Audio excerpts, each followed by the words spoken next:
You are listening to the Willpower Podcast. Welcome to the show. I am Will Holdren, and I talk with some of the most influential CEOs, entrepreneurial leaders, and thought leaders to try and reveal the secrets that has led to their success. I believe that with the right knowledge and mindset, you can do anything you set your mind to.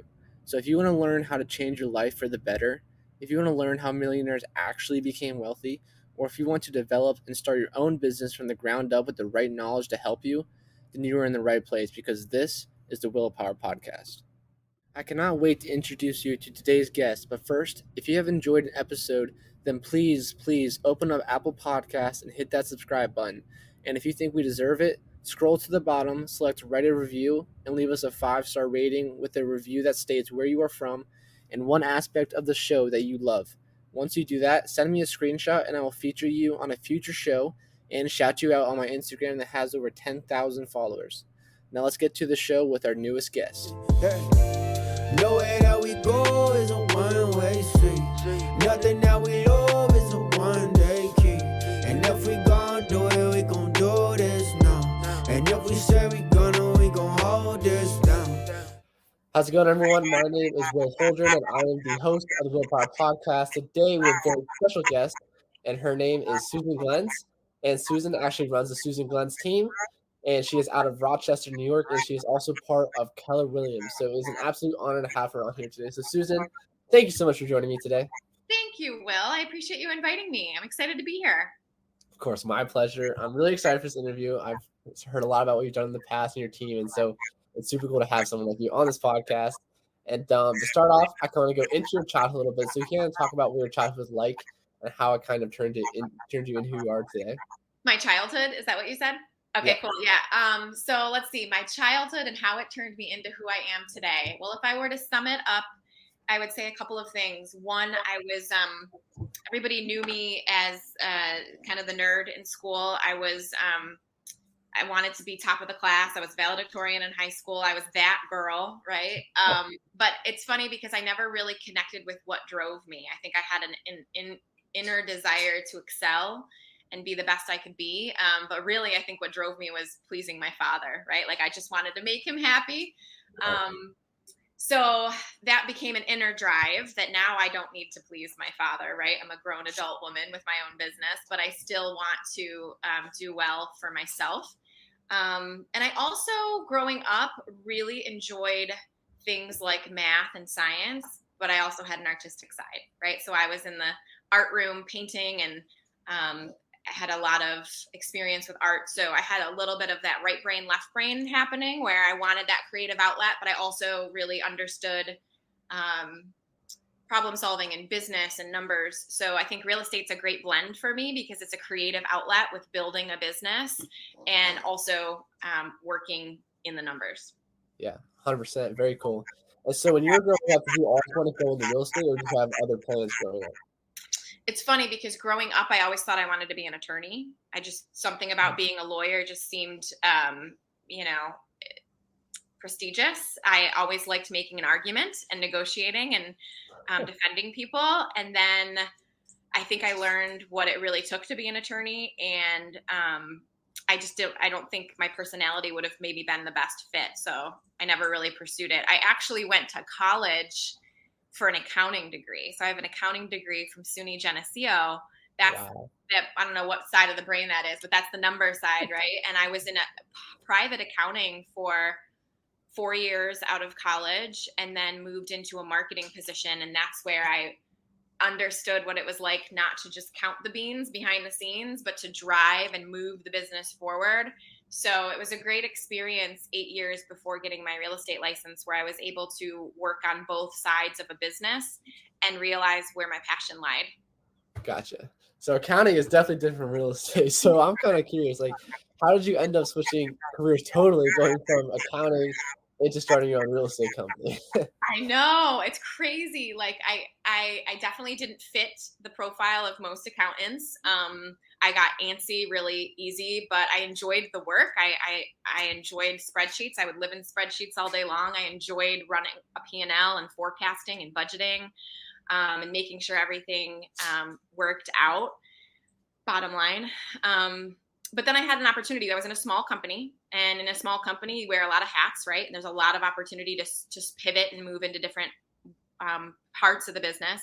So I had an opportunity to pivot into the marketing side of the business and drive a product line for the company. And I had to use my accounting skills, though. I had to use my, maybe not accounting skills, but I had to use my knowledge of running a profitable business and apply it to actually launching new product.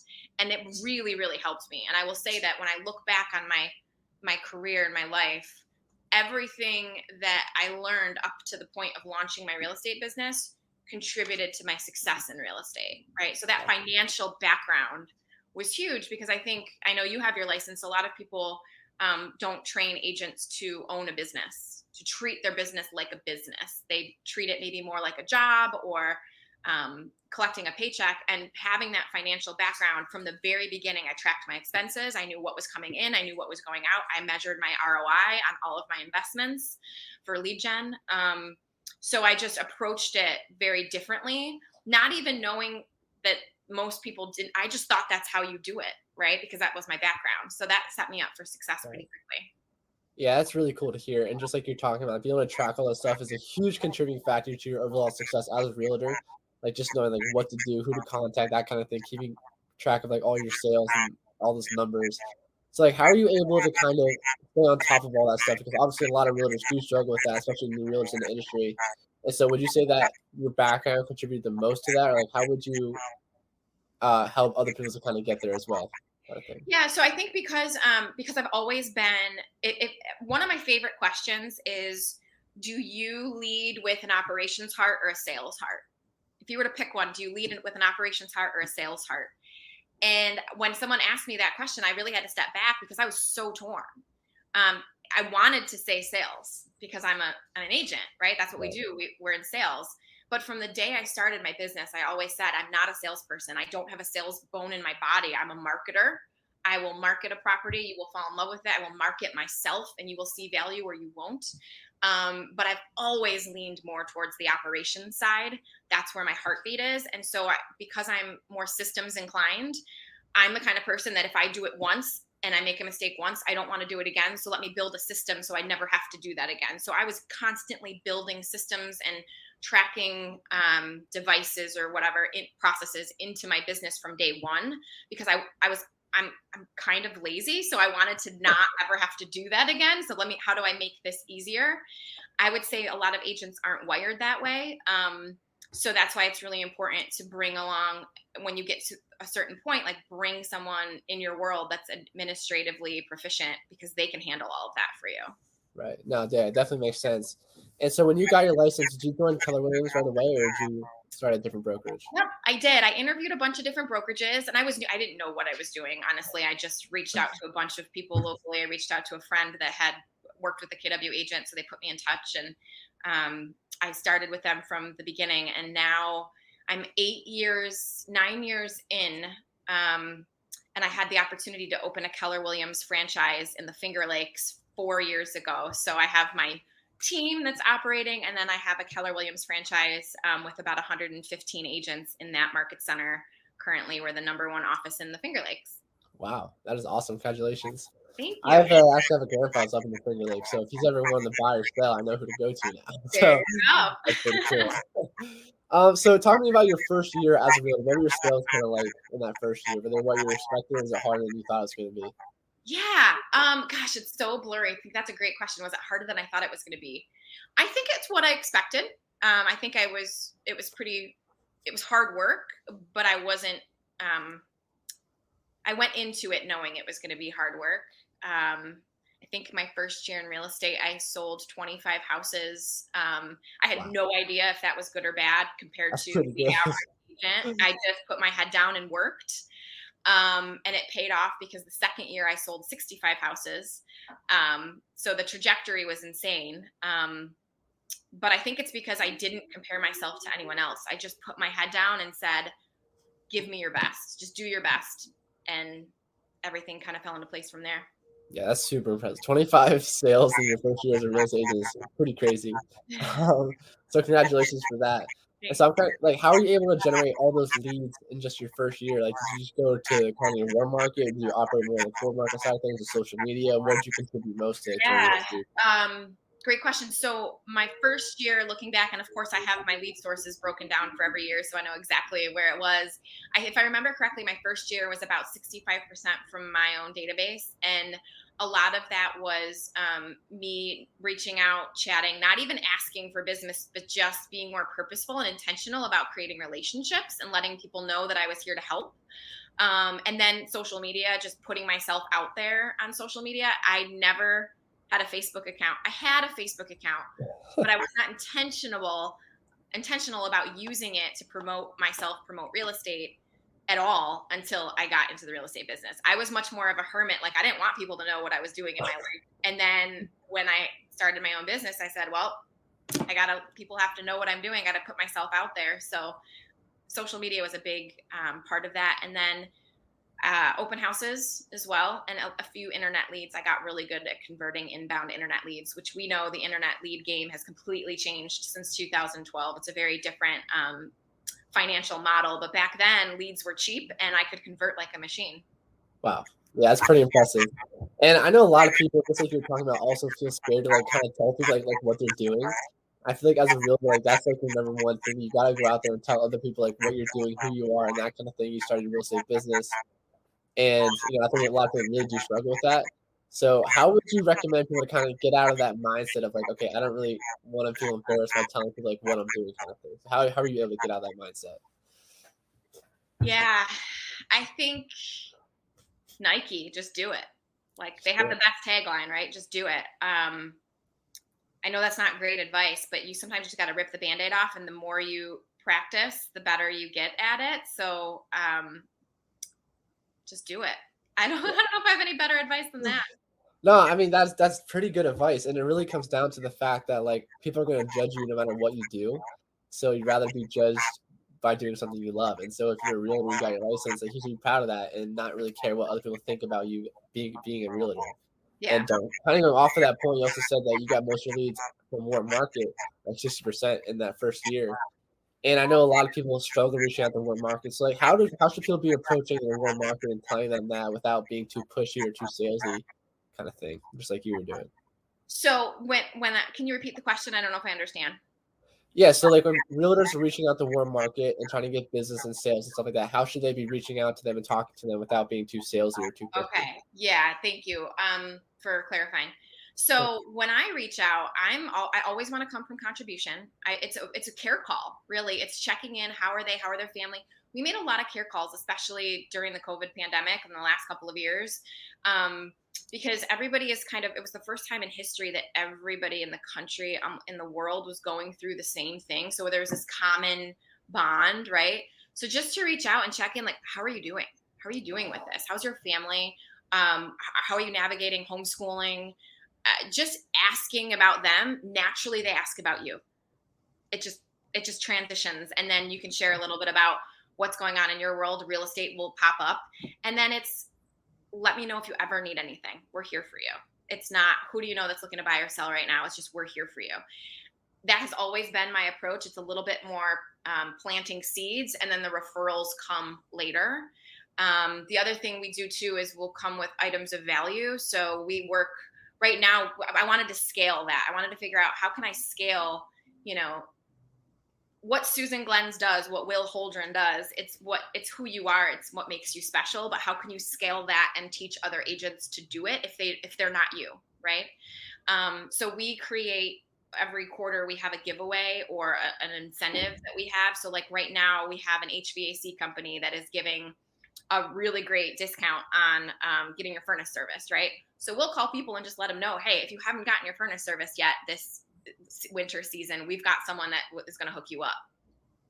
So coming from value, giving them something, and they ultimately remember you when the time comes. No, yeah, that is definitely great advice. I never really heard it explained like that. It definitely makes more sense when you're just reaching out to them, offering them help first, and then, like you said, and naturally they're going to ask, like, what are you up to, kind of thing. So that is super cool strategy. I know a lot of realtors do struggle with that, so hopefully that can help out most of them when they listen to this. So that's super cool. And so I'm kind of curious, like in your real estate career, when did you decide to start building a team instead of just being like an individual agent? Yeah, so I knew from the beginning that I wanted to build a really big business and that I couldn't do it alone. I'm definitely more of a team player. I want to surround myself with amazing people. So from the very beginning, I knew that's what I wanted. I didn't build a team until I had enough leads and enough business to support one. So the question for me has always been at each gate of growth has been, am I doing everything I can do? Have I done all that I can do?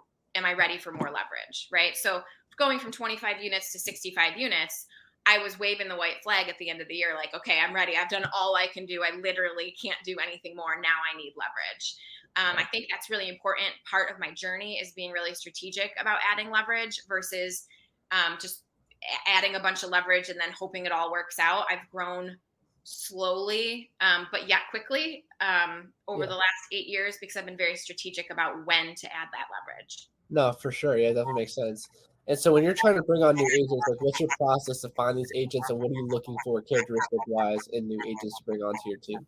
I love that question. I could talk about people all day because that's really, I've transitioned more to the talent acquisition than the client acquisition on the team, right? Right. So everyone I meet, I look at and say, we are either going to be in business together, or I'm going to serve you in some way. So I'm always looking for talent.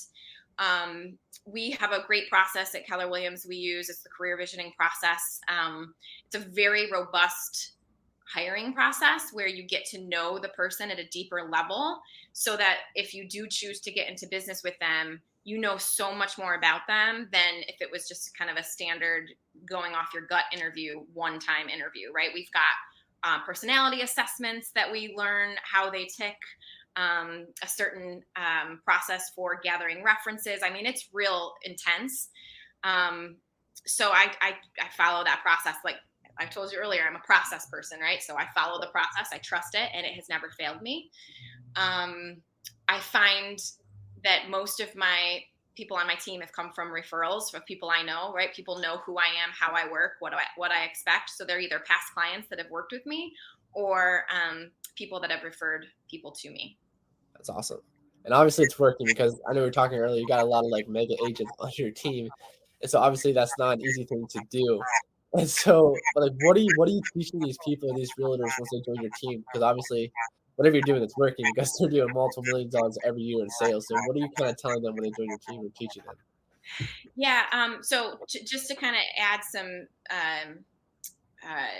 numbers to that to give the audience like a sense of what the team is doing. So I've got 5 agents, including myself, but the 3 main agents on my team, I have a buyer specialist who has a showing partner, and then I have 2 other agents on the team.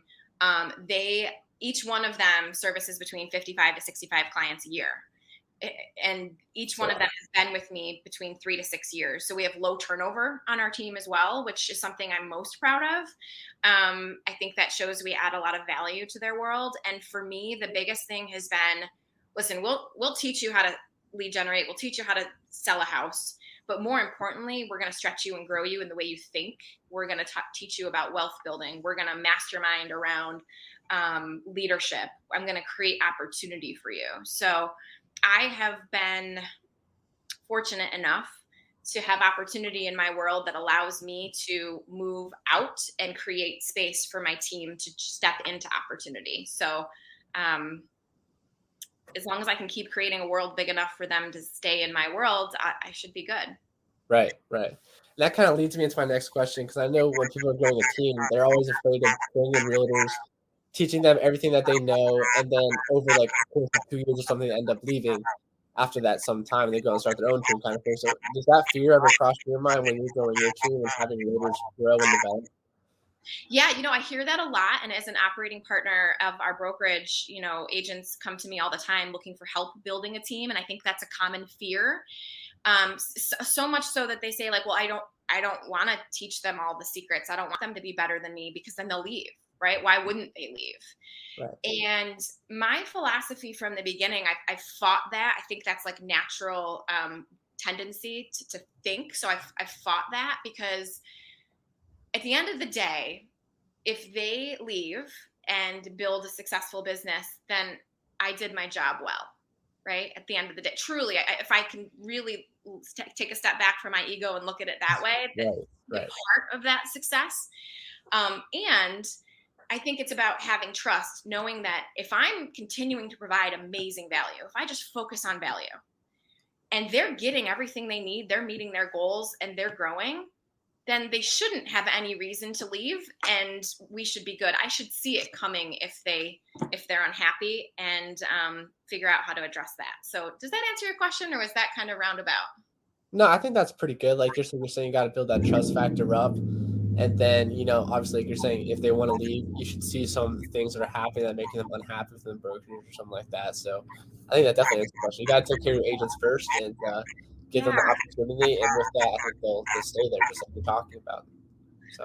I've transitioned from, our client is our number one customer on our team. And when I have the business hat on and I'm talking to our operations team, right, our marketing team, our number one customer is our agent. Gotcha. And then our client, right? So our conversation has pivoted to, how do we keep our agents happy? How can we add value to our agents? How can we make their job easier? Because in doing that, if we are their hero, then the client naturally will benefit from that, right? Right, exactly. And so are you bringing in most of the leads for your own agents, or are they out there getting their own leads for most of the time? Yeah, great question. It's a great mix. All four of my agents are doing amazing at bringing in their own business from their sphere and from converting inbound leads that the team provides, whether it's open house leads, internet leads, right? They are great converters. And I still have a really strong database that I'm feeding. So I don't have exact numbers, and it probably varies by agent, but I would say it's probably 30 to 40% my business and sphere that I'm referring to the team, maybe 40% if you include like agent referrals that I'm partnering people with, 20 to 30% their own sphere, and then the balance 20 to 30% is business that they're converting that the team provided, like leads. No, yeah, it's definitely a good mix. I like how it's kind of even more, so the agents can always fall back on your leads if they have to, which is pretty cool to see. And so another recurring theme is that you guys keep talking about these internet leads. So what are you guys doing to kind of develop these internet leads, and how are you getting them and doing so well with them? Yeah, so it that has been something that has definitely changed our business. Back when I first started, man, I think I was investing $300 a month, no lie, on Zillow, just so I could be a Zillow preferred partner, and I would get 100% of the leads on my own listings.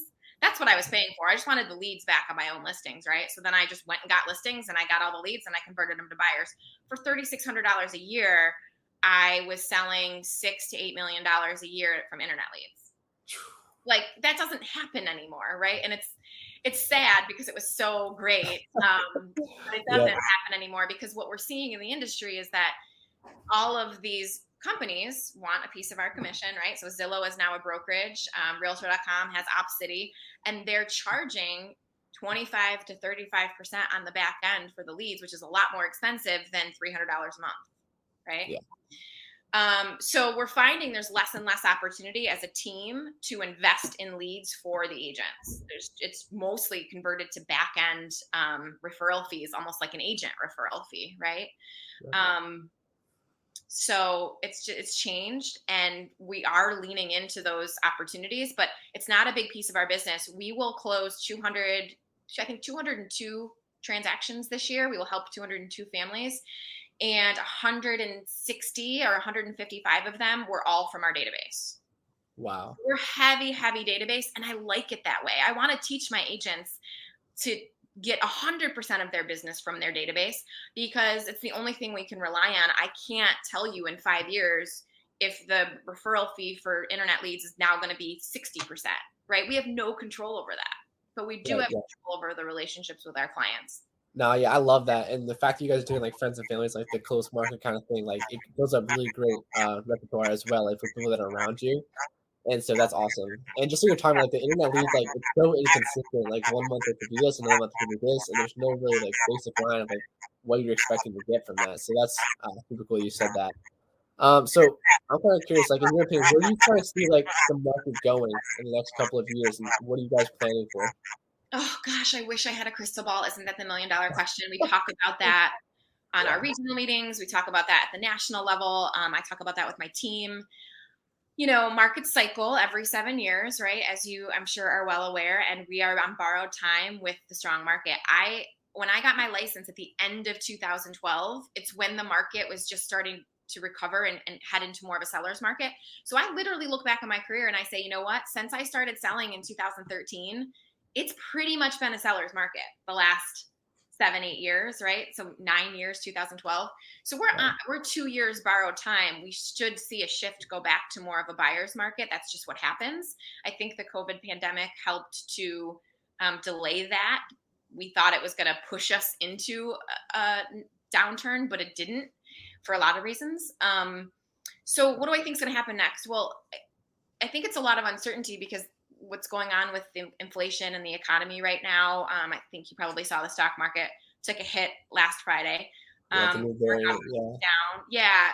There's, talks of potential invasions from China overseas. So how that will play out in the real estate market remains to be seen. I do think next year will still be strong just because inventory is so low and the demand is still there. I do think it'll be strong, but I think in the next 18 to 24 months, we will see something start to turn. The interest rates are going to have to go up. So it's only a matter of time. So I think planning for that now and figuring out how as a business you're going to pivot is really important. Gotcha. And so like for new agents that are coming into the market, like what should they be planning for? How should they plan for like the future, especially with you saying like interest rates are going to go up and things of that nature? And so how should they be planning on pivoting? How are you guys planning on pivoting if that does happen? Yeah. Well, a couple things. One, I think making sure to practice the language of sales and the scripts and dialogue around motivations when it comes to higher interest rates and how to help get buyers off the bench, because even if the interest rates go to 5%, which I'm not saying they will, but even if they did, historically, that's super low, right? But it's about navigating those conversations and teaching our team how to navigate that, because we can help get buyers off the fence. It's still a great time to buy. It's still a great deal when you think about historically low rates. But that's a skill we haven't had to exercise in a long time, right? It's a muscle we haven't had to build. So doubling down on training around that kind of stuff so we can make sure we advise our clients at the highest level is going to be really, really important. So dusting off those skills. Yeah. And it really all boils down to sales and like how good of a salesperson you really are can be in getting people over the bench, just like you're saying, into that buying mode. Because people are always going to need hope. Like that's what I love about the real estate market. Like that demand is always going to be there at some point. So that's awesome and promising to see. And so as we're running out of time, I just have a couple more questions for you. So one, like, what are your goals for your team like in the long run? Like what are you planning to get them to numbers wise or agents wise? Yeah. So I don't have an agent count goal. One of my big goals has always been 100 million. We are a $50 million team right now, and 100 million has always been a goal because it's just kind of, that big goal to shoot for. No one in our market has ever done it. So we want to be the first. I don't think I would stop from there though, because it's, you're never really, you hit a goal and you're never really satisfied with it. It's about the journey, right? But that's our immediate goal. We also have, some big plans with kind of restructuring the team, rebranding. So I can't talk too much about that, but we're excited to make some cool changes. Yeah, some secrets. Yeah, that'll be cool. That'll be cool though. And so if you could start your real estate career all over again, would you do anything different? Mostly not, because I always say the mistakes we make us who we are, right? So I wouldn't do too much different. But I have said this, clearly I got a great return from my database. I built great relationships from the beginning. But what I didn't do from the beginning is have, I think the first 2 years, I didn't have a robust database CRM. I worked out of my spreadsheet. Again, I was an accountant, right? So spreadsheets were my best friend. And it was fine, but it wasn't as powerful as having a really great CRM that could come alongside me and help me communicate with my clients automatically. So I think any advice to new agent would be prioritize getting your CRM set up and your database set up from day one. Awesome. Yeah, it's definitely great advice. I know with like different brokers too, they have like CRMs to kind of set people up with. So I know like EXP, we have KB Core, which is super helpful. It's hard to Yeah. understand, but like once you get it down, like it's super good, super helpful. So that's cool. And so my final question for you is obviously real estate industry is very competitive. A lot of agents fail. And I'm kind of curious, like in your opinion, why do you think most agents fail and never make it and become successful in the real estate industry? Why do I think most agents fail? I think most agents fail because they fail to recognize that this is a lead generation business, right? They think that they can walk in and be handed clients and go show houses and write offers. And first and foremost, this is a lead generation business like any other business, right? Without leads, without clients, there's no one to service, and therefore there is no profit to be made. So if you go into it knowing that there's going to be some hard work generating leads, you'll be fine. Yeah, love it. That's great advice. All right, and before we hop off, is there anything else you would like to say? And if people reach out to you, how can they find you? Oh, sure, yeah. I guess my final word would be, as you're going on your journey, the most powerful question you can ask yourself is, who do I need to be in relationship with, right? Whether that's a client, whether that's an affiliate partner, whether that's adding someone on your team, whether that's a coach. I think the most powerful question you can ask is who. And if you want to reach out to me, or you have anyone that is buying or selling in Rochester or the Finger Lakes area, my team would love to service them. I can be reached at Susan Glenz team at gmail.com. That's SUS. Oh, my name's right on there, right? Susan Glenz team at gmail.com. Awesome. All right, guys, there you have it. Susan Glenz, thank you so much for joining me today. Thanks, Will. Nowhere that we go is a one-way street. Nothing